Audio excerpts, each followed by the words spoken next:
తీగతో కలుసుకున్న కులం స్నేహమన్న మాటలో ముచ్చటైన ముగ్గురం అందమైన జీవితం పంచుకున్న దోస్తులం బాధలెన్ని చేరినా బెదిరిపోని మిత్రులం చిన్ననాటి నుండి జ్ఞాపకాలతోని కట్టుకున్న వంతెనేమైంది ఇంతలోనే వాన తాకినట్టు ఈ కాలం కూల్చనా మనకు మధ్య దాచుకున్న మాటలంటూ లేనే లేవు ఇంతవరకు ఇప్పుడెందుకో దాచిపెట్టే ఈ బాధే లోతున అల్లుకున్న తీగతో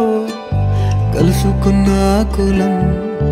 స్నేహమన్న మాటలో ముచ్చటైన ముగ్గురం